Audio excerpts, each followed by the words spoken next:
All right, welcome everybody to the Focus Friday. Again, we got kind of a smaller crowd. I think everybody knows traffic accident up the road.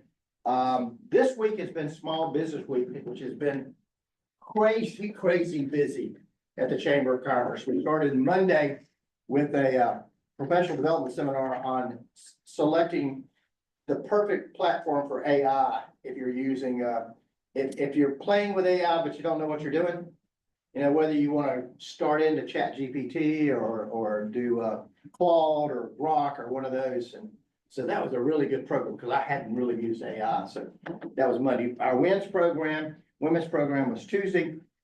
Wednesday, we just had our small business event with WSIC. Yesterday was the women's conference, 180 women at the Peninsula Club. So it was fantastic.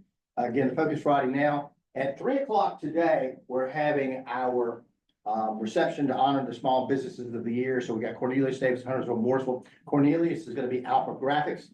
Davidson is Freedom Boat Club, which also has a location in Cornelius. So some folks are like, you're Cornelius. Well, yeah, Cornelius and Davidson. Huntersville is Nothing But Cakes. So that's that's a really good one. I hope she brings some butt cakes. And then Mooresville is David Alexander Electric. So again, some really good quality small businesses. And so big week. All of that was presented by Novant Health, Huntersville Medical Center. Tremendous sponsors of the Chamber of Commerce and great partners. Mike, share some of the things going on at Novant.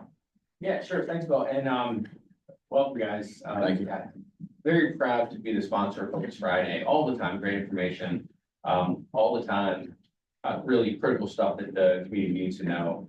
We're particularly proud this week with our first responders. So thank you guys for what you do. It's huge. You partner with the health system so well, and we really appreciate what you do. At Novant, you know, we're building an expansion onto our ER because these guys probably need more beds in the ER. So we're doing that, and we're also expanding. We're going to do an observation, 24-bed observation expansion too.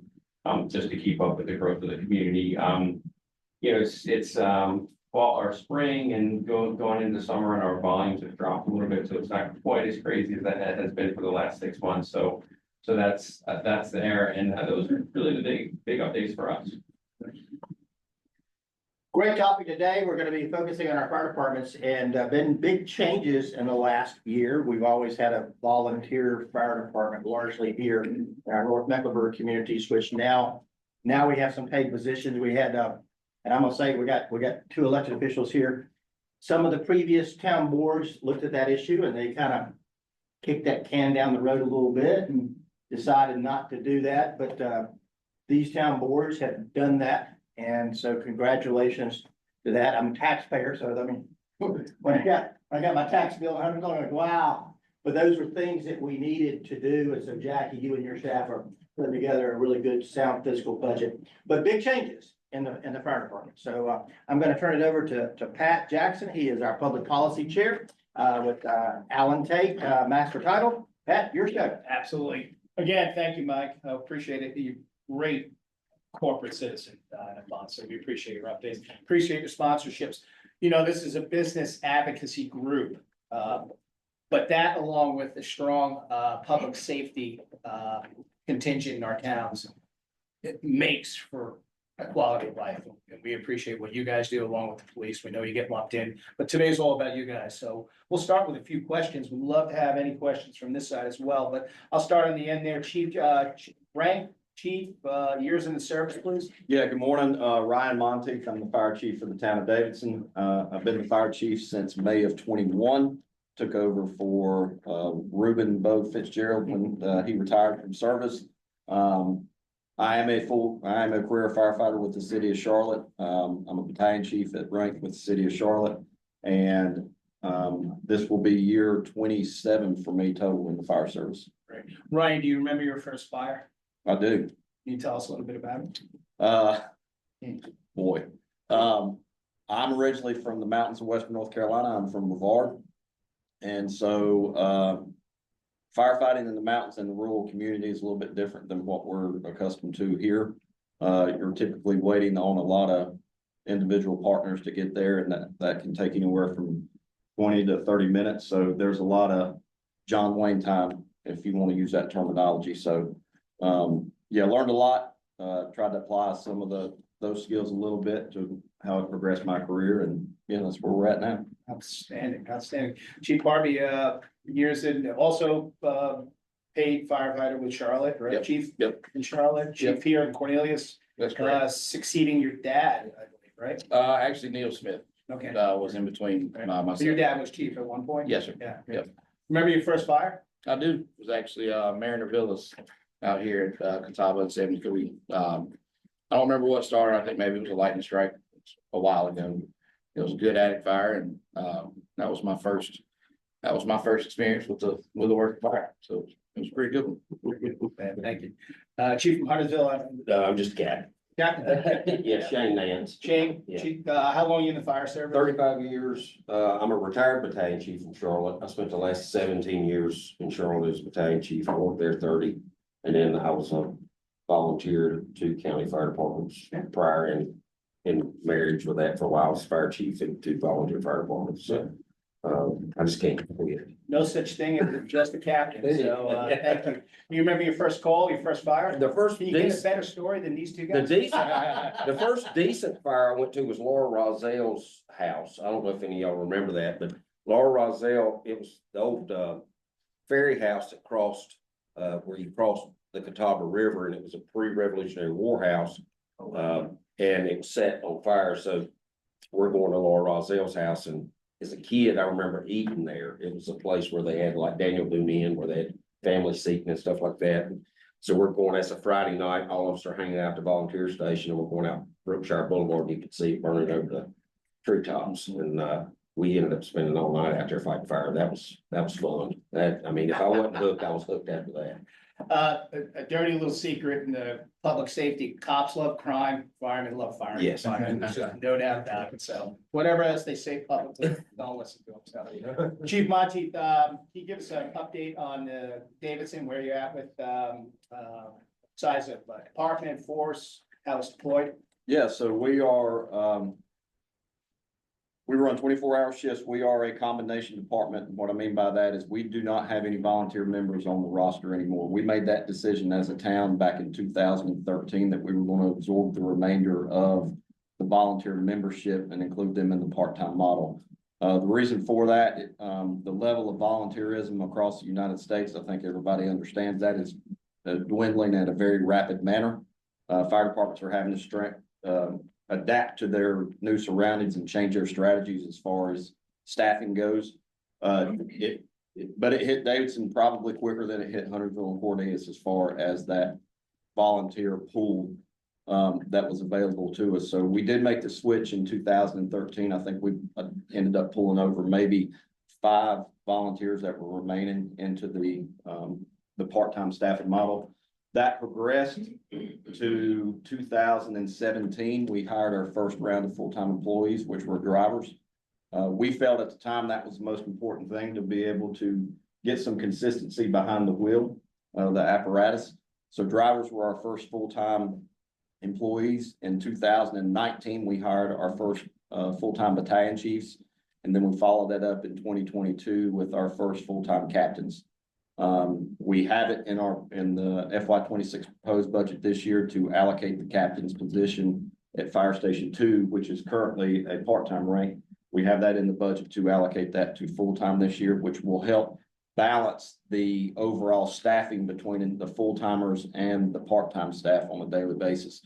Kind of a dirty little secret, when you look at part-time versus full-time staffing, if you run the numbers, it takes us about 11.3 part-time bodies to equate one full-time employee over the course of a 365-day calendar year. And that, once you base on vacation, sick time, everything else. So by doing that, as we replace those full-time employees or replace the part-timers with the full-time employees, it lessens the burden off the part-time staff. Our daily allocation for staffing is 8. So that's 4 at Fire Station 1, 4 at Fire Station 2. And then, kind of some good news, we are currently in the process of doing our design RFQ for new Fire Station 1, which will be located at the corner of Griffin and Watson Street. We're starting that process. Really excited about that. We need to kind of get out the basement of Old Town Hall in Davidson, get a little bit of space. So, looking forward to that.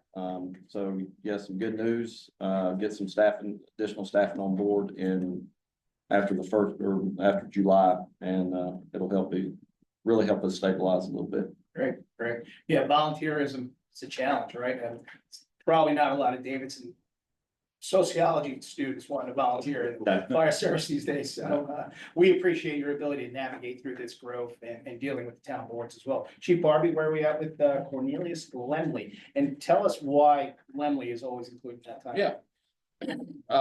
First and foremost, so Cornelius Lemley Fire Department is still a incorporated entity that the town contracts to provide fire and rescue and first responder services for the town of Cornelius. So when the fire districts were created in the 50s, there was the town limits of Cornelius was still very small. And the surrounding area of the county that was protected by the fire department was a separate district. So you had the town of Cornelius, which was the Cornelius district, and then you had the Lemley district. So this was not uncommon. Davidson was the Davidson North Star district. Huntersville was Huntersville Craighead. Pineville was Pineville Morrow. Matthews Morning Star. It was all throughout the county. I think we're the only fire department that kept both names. So if you see the Cornelius fire trucks, they still say Cornelius Lemley on the side of them. But that has since gone away. We're actually now just we have a straight classification for our ISO rating. And there was an ISO rating tied to both districts as well. Back in the day, for years, we were a split 2-9. So the town of Cornelius had an ISO rating of 2, and the county area that we still had was a 9. We're now a straight classification of 2 in both districts. And it's still that way. So. And you folks all know what the ISO rating is, insurance services? Yeah. Okay, great. Yeah. So, anyway, so we in 2021 went into a partnership with the town of Cornelius and hired our first full-time firefighters. Those guys are actually town of Cornelius employees. We've got a lending agreement between the two organizations to where we both work together seamlessly. So currently we've got 21 full-time staff. 18 of them are riding the fire truck, so 6 per shift. My position has become a town of Cornelius position. We just hired our first full-time deputy fire chief, and we hired our first full-time training captain last year. So every day there's 13 firefighters on duty. 6 of them are full-time, 7 of them are part-time. There's 9 at Station 1 and 4 at Station 2. Station 1 has the ladder company staff there, so we put 5 personnel on that every day just because the ladder company functions. In this year's upcoming budget, we've requested 3 additional full-time firefighters. If that's approved, we're going to put those guys at Station 2 as well. That'll put 5 people at Fire Station 2. There's 1 engine company out there that the guys man, and with the amount of large structures we have along the lakefront, the amount of condos and apartment buildings on this side of town, it's much better to have that 3rd person, because you've always got, you got the guy that drives the truck, you've got the captain who's there. He's kind of like I always say, he's the head coach. He's the guy out there calling all the shots, and then you got the 2 worker bees on the back. So it's a lot of, when you get into those large structures, the hose legs that you have to put in service, the hose lines you got to put in service. It's very manpower intensive. Sure. And obviously, if you got more manpower, then it happens faster. If you can get the line in service faster, the fire gets out faster, it increases your chance for life safety and property conservation. So that's our number 1 goal. So yeah, the plan is to get 17 on duty a day to meet NFPA 1710 standards. Davidson is a busy fire department. Huntersville's busier than both of us. For years we've relied on the mutual aid. We cross town lines all the time. We respond to each other's districts and help each other out.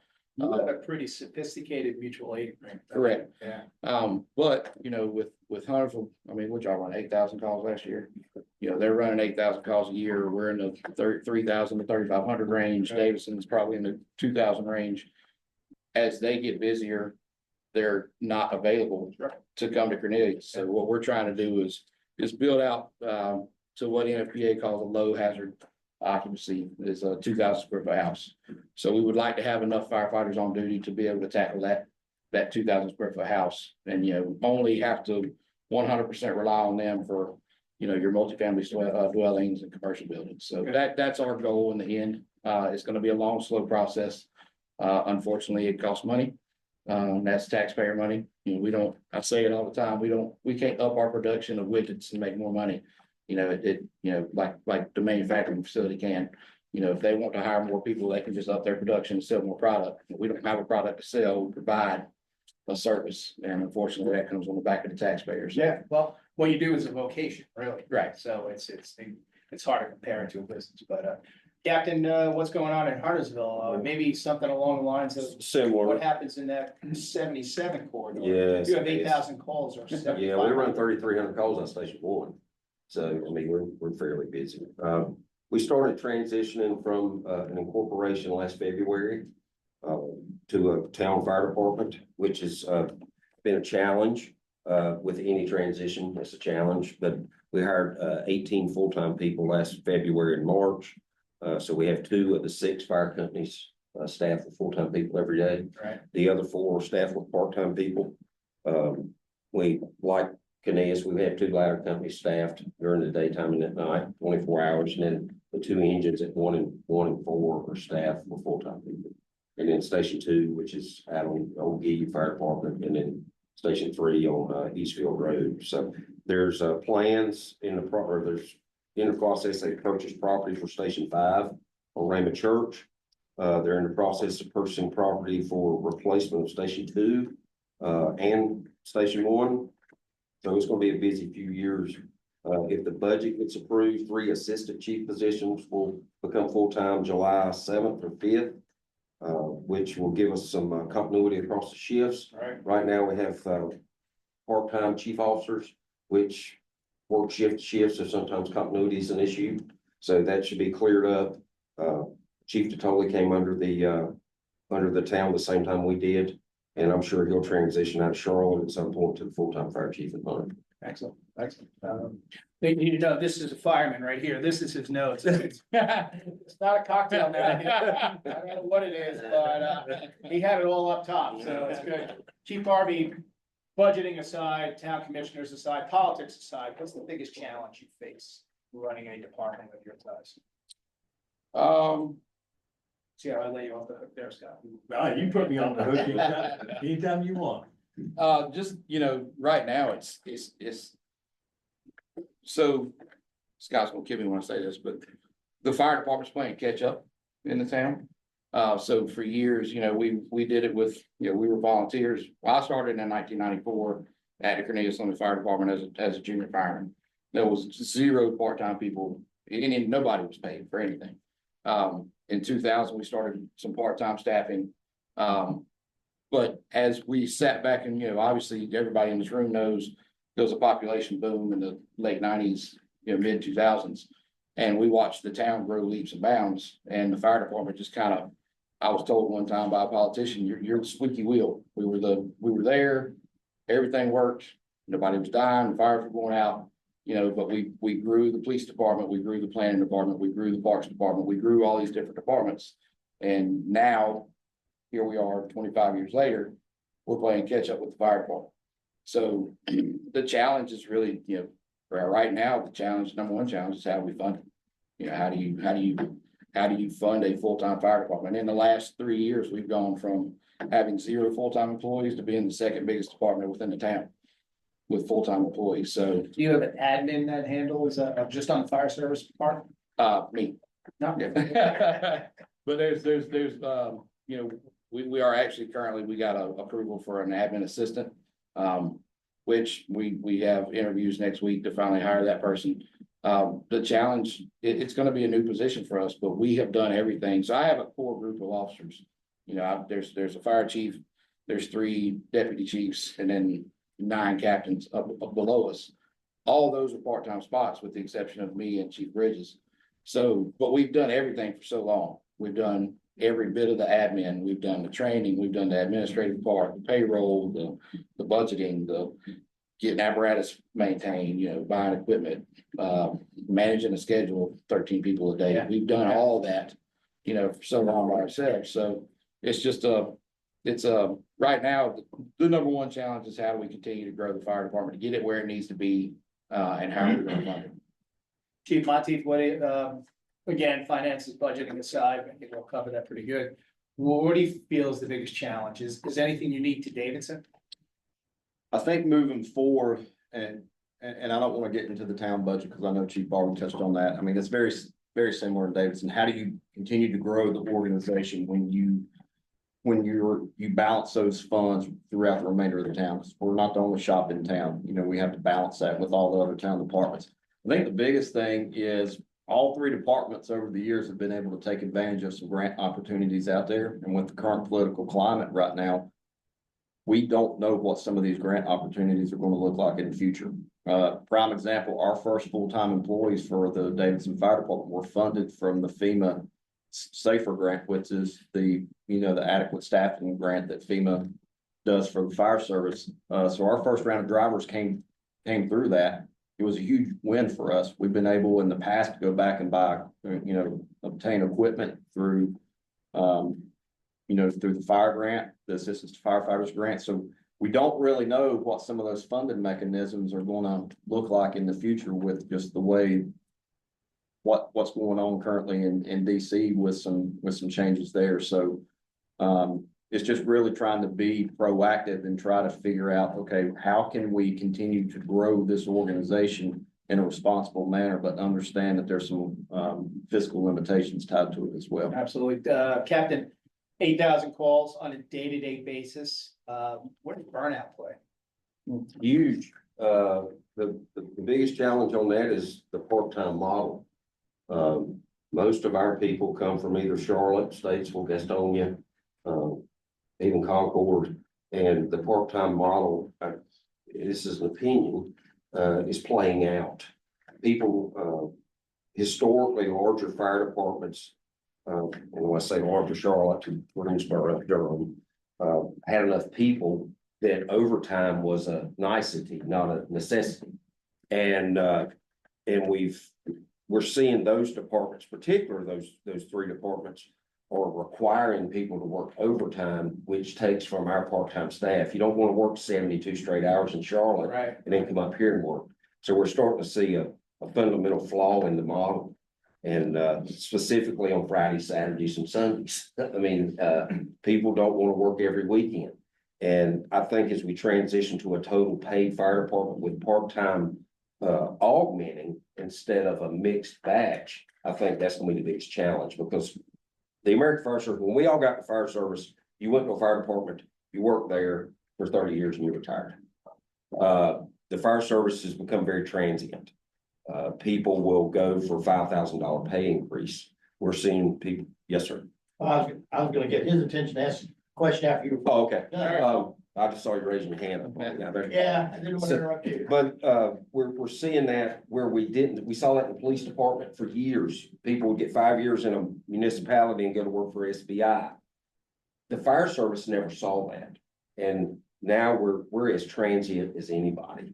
And that is a fundamental flaw in that system. You get somebody trained to Cornelius, they can fight fire, they can do things, but there's certain things in the town of Cornelius that are totally different than the town or the city of Concord.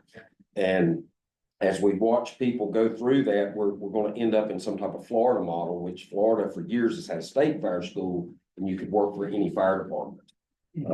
I think that's where we're headed. Interesting.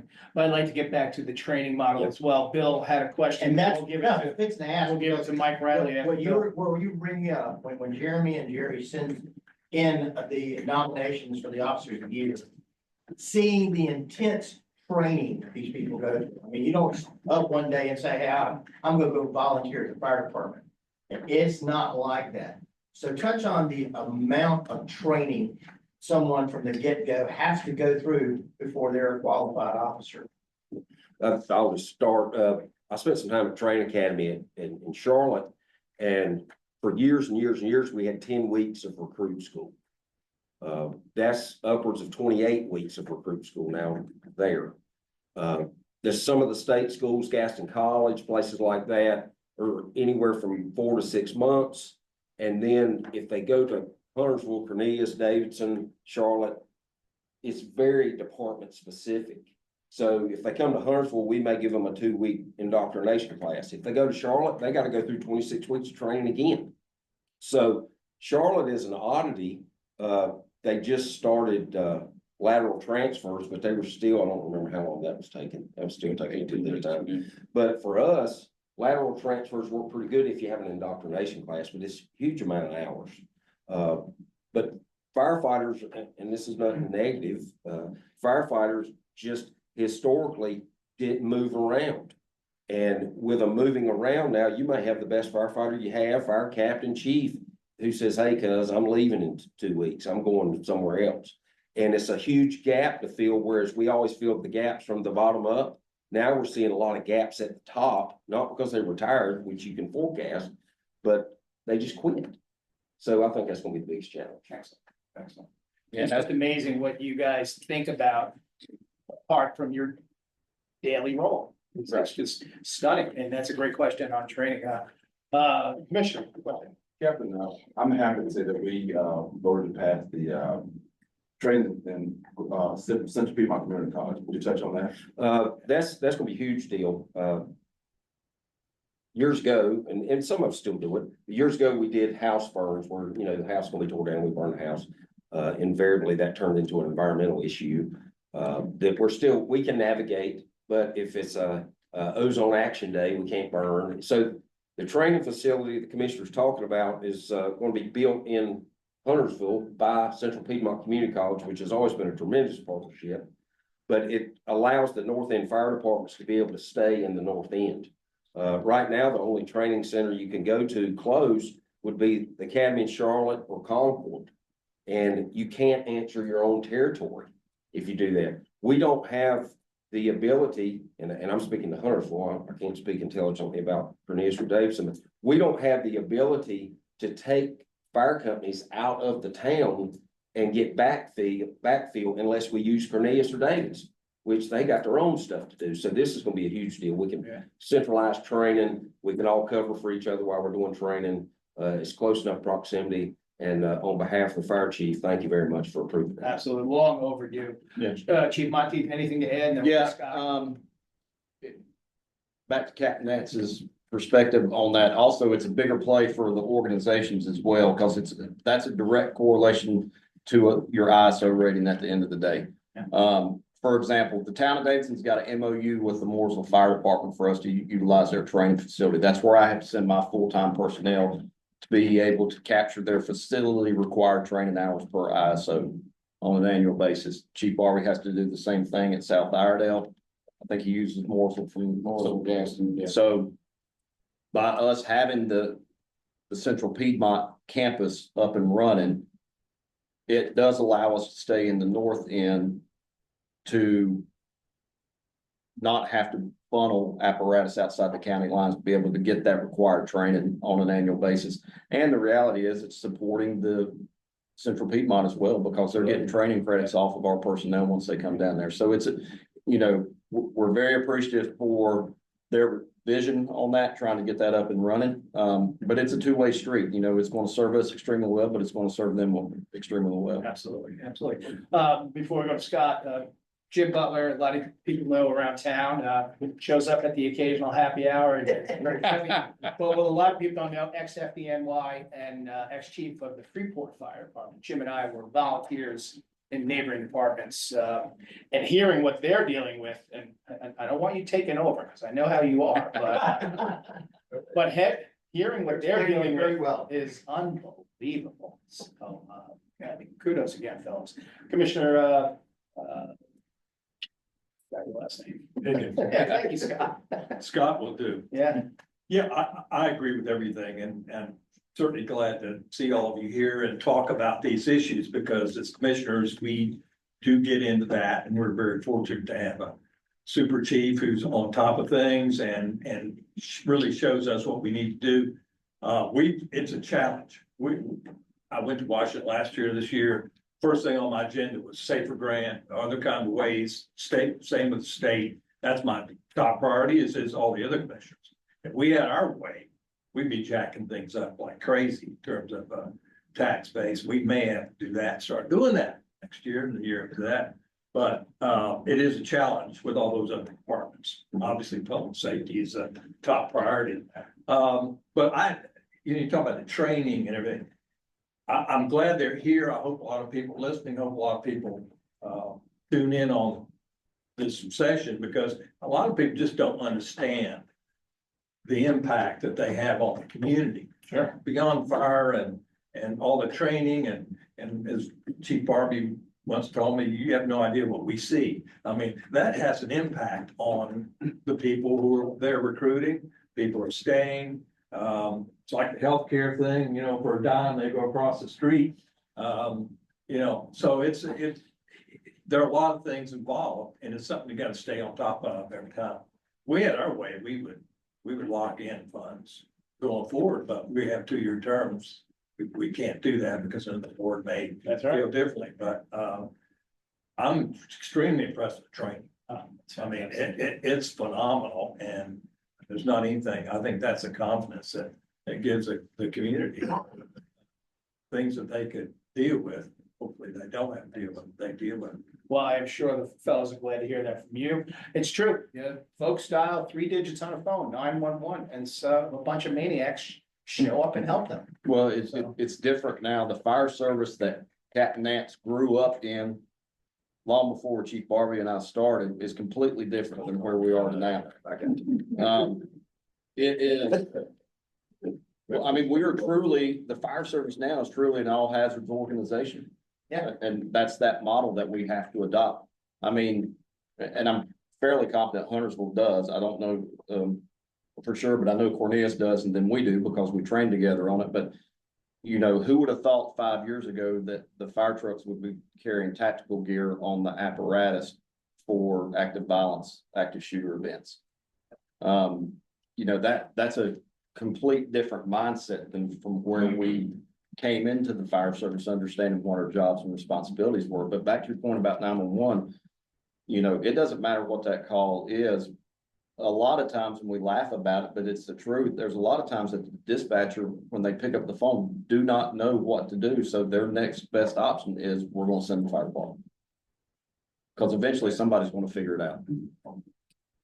Mike, again, thank you for your sponsorship. Let's, hospitals, they interact with the fire service and police department a lot. Well, so actually, you kind of touched on it. So 8,000, 3,000, 2,000, I did some math. That's 36 calls a day. So what do you see? I was overwhelmed by those numbers. What do you guys see on a typical day? What kind of call? What's your typical call? Well, I think you can set your watch by it. All 3 departments are going to travel to that 77 corridor at least twice or 3 times a day. Between 3 of us for sure. I think we all know that the EMS responses play a role in that. I think everybody's distribution on what their call volume is to the EMS calls may be a little bit different. But it truly is that all hazards approach. You could be responding to a high level acuity EMS call 1 minute and then back on the trucking, or going to either a fire alarm or smoke in a building or a tree down on the road, or you're dealing with some type of animal rescue. So there's truly a gamut. I think one thing that's affecting all 3 departments, and it's probably more magnified at my level because my department does not have the staffing redundancy that Cornelius and Huntersville does, but the concurrent call volume is a huge burden on all 3 departments right now. So what concurrent means is if we were responding to 2 or more calls at the same time. Well, if you look at Davidson, I'm a 2-station shop. So if I've got both stations out on a call and a 3rd call comes in, we're done. I'm having to either rely on Chief Barbee to send me a truck if he's available, or Mount Moore coming from the north end in Iredell County if they're available. So again, it goes back to how do we work together collectively to try to help each other out, but understand that we're still providing that service delivery, for our respective municipalities. So, we're doing, elevator rescues, somebody's, We're sorry about that, by the way. elevator, so there's natural gas leaks, with all the construction around town, and that, unfortunately, a natural gas leak can take an hour to 2 hours to mitigate, especially if it's a large line. So now you're, like he was saying, your trucks are tied up for 2 hours. And, you're gonna have another call. It's inevitable. You have one call, you're gonna have another one back to back. But yeah, the EMS call volume, the hazardous materials, another, well, huge thing for us is the lake. We're having to spend thousands of hours a year, working, and I gotta give props to my guys, they have taken our lake response program and skyrocketed it over the last couple of years. We've got 3 boats now. We've got an underwater robot for underwater recoveries. Unfortunately, Lake Norman, I don't know recently, but within the last 3 or 4 years, Lake Norman consistently ranked as the second deadliest body of water in North Carolina behind the Intercoastal Waterway. So lots of, missing people, overdue boaters, there's the occasional, somebody will be out on an island, catch an island on fire. I mean, so there's a ton of training and effort that's going into that. And, you asked about challenges earlier, budgeting and all that aside, that portion of it has become a huge challenge for us, just to try to make sure you've got everybody trained, to at least a basic level of understanding. We've got our experts, but now we're, trying to bring everybody else up to that basic level to make sure the entire fire department's ready to respond. So that's Probably starting this weekend is your busy season. oh yeah, We absolutely. could do a whole session on the lake. We're gonna switch gears a little bit. We're gonna ask Commissioner Higgins to kind of give us a status of where medic is and what's going on with that on a very broad level. But Jim, you and I both came down here. We looked at the fire service and Davidson thinks they do it better than Cornelius, Huntersville. So I was stunned at the level of professionalism 23 years ago. I was so impressed. Did you have the same feelings? Yeah, it was, you come down here thinking, oh, it's a bunch of rednecks, this is like, but you get I here. knew I shouldn't have given them the floor. No, you walk in, I've been in the Huntersville, Cornelius firehouse, plenty of times, I know Chief Barbee and Chief Bridges. And you just see the amount of training, everything that they're going through.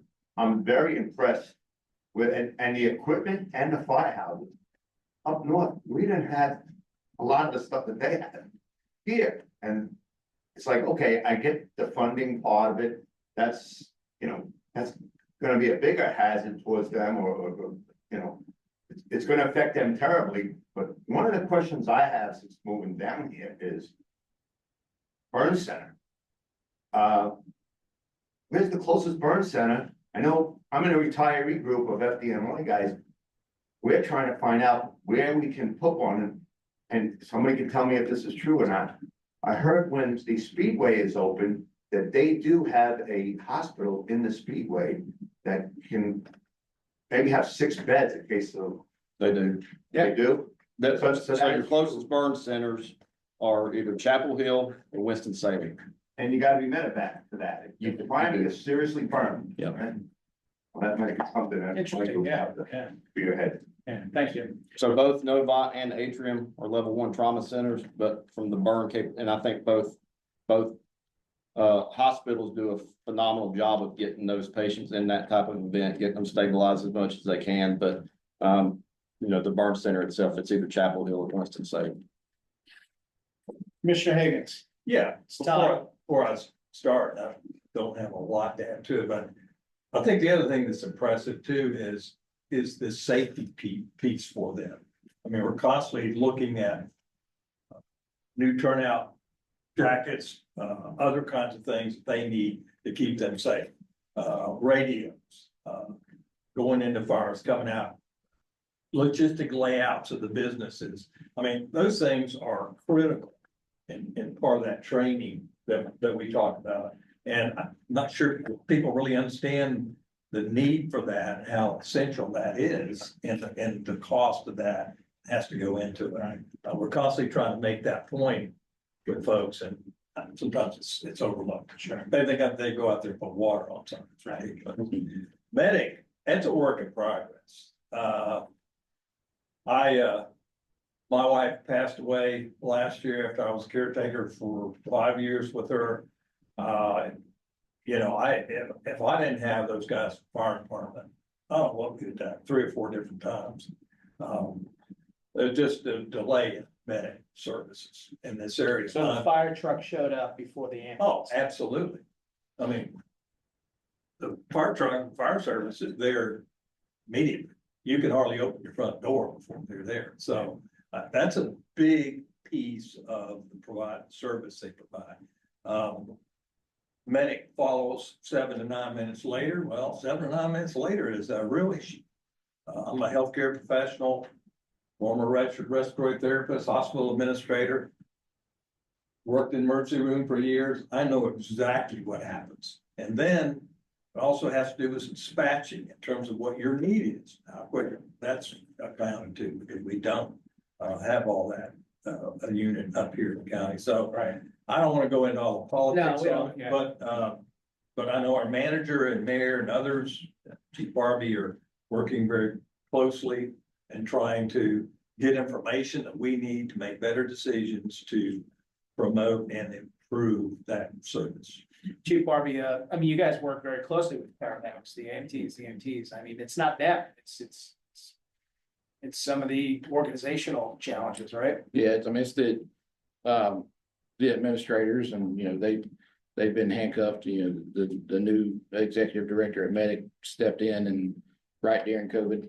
So it was unfortunately for them, it was a time where Medic took a dive in staffing. But they've not added any personnel to their staffing since 2015. You can only imagine the amount of growth. Medic of Mecklenburg County has Correct. not added staffing in 10 years. Correct. So they're trying to right that wrong now.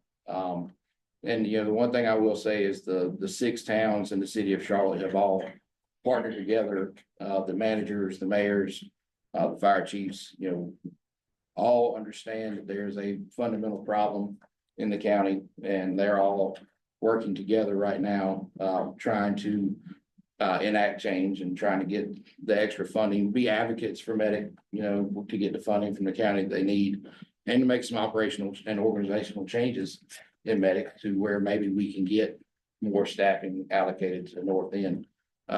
We've requested 2 dedicated units in the north end of the county.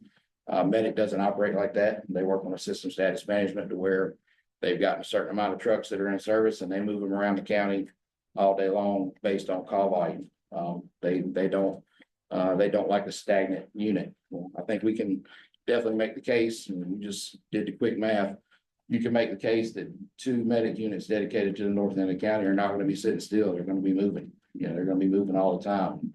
If we can get them to staff those trucks up here, I think it will greatly reduce Medic's response times to the north end of the county. Yeah. We've worked with them to try to redraw their district lines to where they can get a more accurate depiction of their response times in the north end of the county. This is public record. I mean, they openly admitted in a meeting with the Mecklenburg County Commissioners that right now they meet their response time goal 68% of the time in the north end of the county. So basically from 485 north. So that's, to me, it's unacceptable. And I believe the politicians and the managers and the mayors, agree. So like I said, we're trying to work with them now to make some changes and get some more funding for them and make it a more positive outcome. It's at a crisis level. It has been, yes. They also have staffing. That's Oh, yeah. about, I sit still on this topic. I'm Jackie Huffman, the deputy manager in Huntersville. Anthony Roberts, the town manager, has asked me to represent us with the Medic discussion.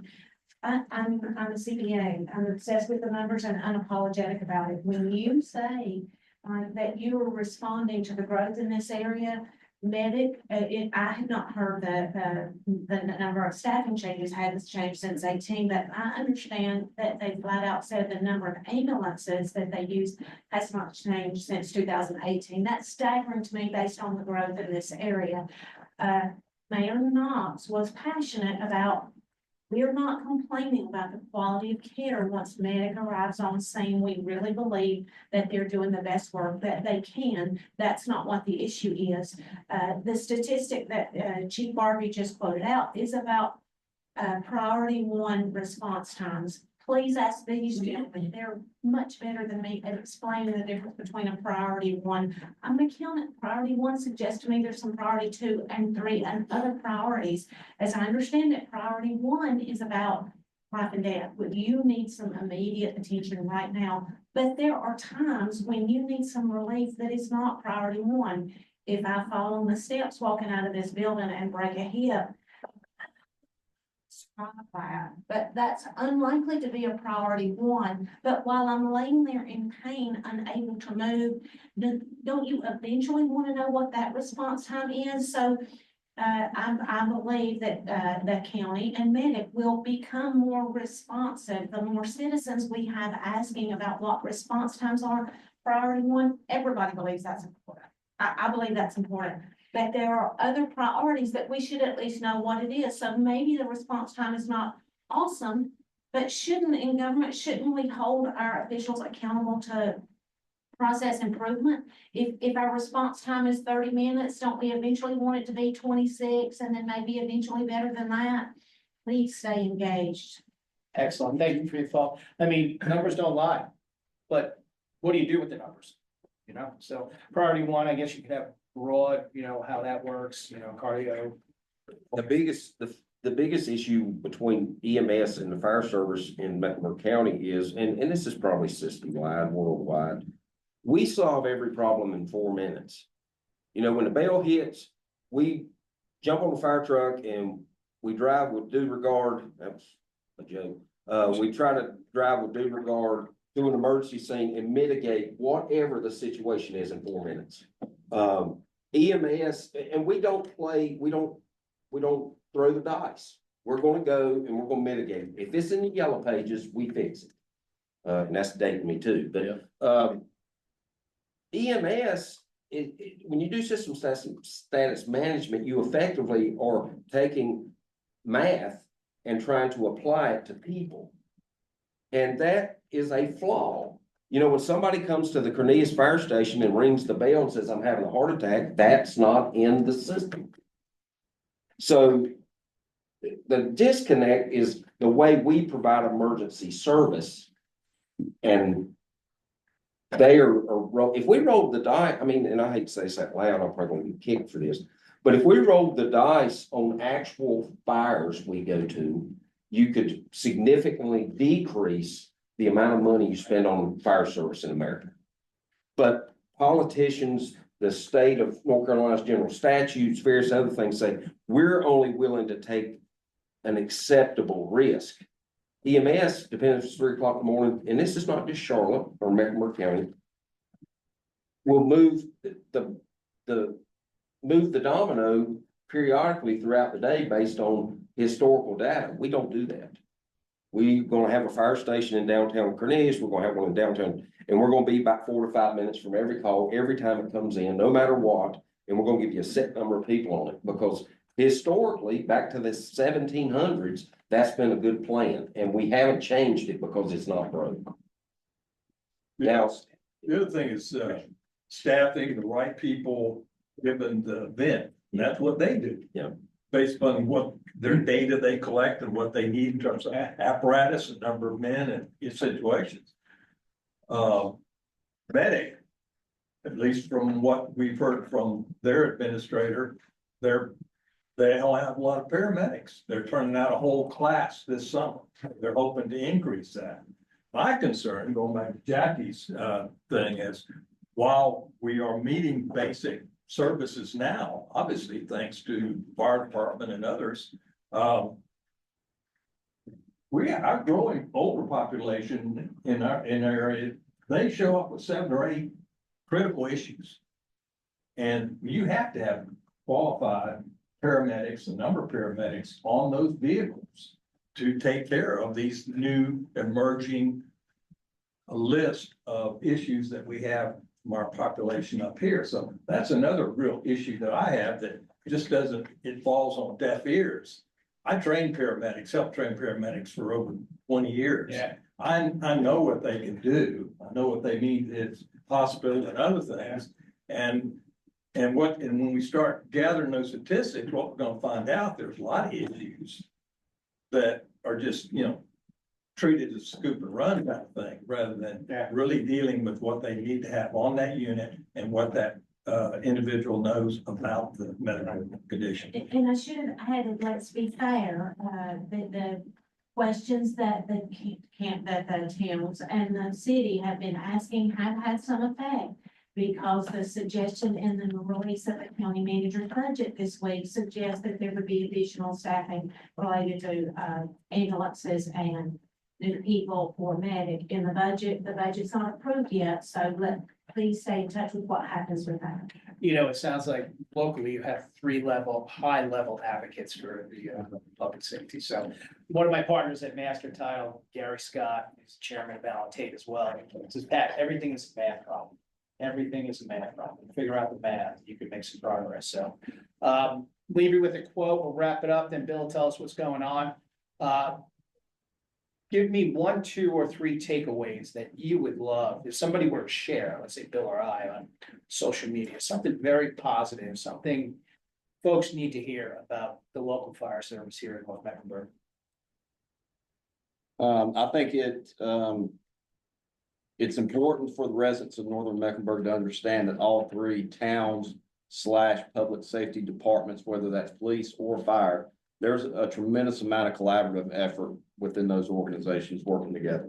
Because if you think about it, essentially, we are on an island a little bit up here in Northern Mecklenburg. So any significant event, these 3 departments are having to rely on each other along with, other mutual aid and automatic aid partners out there. But it truly is a collaborative working relationship because we have to depend on each other at the end of the day. Absolutely, outstanding. Yeah, you guys better come up with a good one because collaboration is real good. I think, the level of professionalism that you get from our guys, because we do have this hybrid, part-time / career model, we get to take advantage of, firefighters who work for the city of Charlotte or city of Concord or East Lincoln, Denver, wherever around us. And a lot of these guys work in very specialized fire stations. So they're hazmat technicians, they're rescue technicians. And we get to take advantage of that in the north end. So the greatest thing for me is I've got guys that have 15 to 20 to 25 years in the fire service and have all these specialties under their name, all these titles under their name, and they are teaching our younger generation and bringing them up and teaching them everything about not only the fire service and being a good firefighter and being a good EMT, but also all these other technical specialties. So the level, like I said, the level of professionalism that we have in taking advantage of the hybrid model is huge. And you've had a great example of that in Peter Blage, right? Oh, yeah. At the highest level. So, Yeah. Captain, bring it home, my man. We're a service-driven organization and you get more bang for your buck from us than any other service delivery organization in the world. Even Amazon? Yes, absolutely. Amazon pays overtime over 40. And the reason I say that is the laws that were established in the 70s and 80s with FLSA, firefighters don't get paid overtime over 40 hours. We work, give or take 2,900 hours a year compared to a 40-hour employee works 1,992. So we're working almost 1,000 hours more a year, 900 more hours a year than a 40-hour employee, which is a huge savings to the towns or the municipalities. And when it was established to get a 3rd shift in the late 60s. We've not had a reduction in work hours since 1968. So when you're trying to sell the fire department and get monies and fundings for the fire department, just remember, if we were standard employees, you'd have to hire a whole nother shift. And I think that's a huge takeaway because in the 60s and 70s, a busy fire company was running 300 calls a year. And we're running 3,000 calls a year now. So that's just one takeaway out of it because most people have no idea that they just know we stay at the fire station. They don't do the math of how many hours a week or a month or a year we work. So Collaboration, professionalism, service. The quote from Kurt Vonnegut. I know of no more shining example than man's humanity of man than a fire truck and a fireman. And we appreciate you fellas. You're men, you're women. I guess there's some women there, right? We can't thank you. These guys think on their feet as well. Congratulations. Thank you, Bill. Bill, anything else to wrap it up? I've known you for 20 years. I didn't know you read Kurt Vonnegut. Slaughterhouse 5 was one of the best books I ever read as a teenager. I was a big Kurt Vonnegut guy. Thank you. Thank you very much for being here and doing that. And again, we're gonna have the presentation of our small businesses of the year, 3 o'clock here. It's gonna be quick, Mike, because my photographer's gotta get on the road. The mayors are saying they gotta get on the road. Everybody wants to go off for the weekend, so, we're gonna hit the ground running at 3 o'clock. Scott, you're gonna be representing the mayor. He's still in Paris.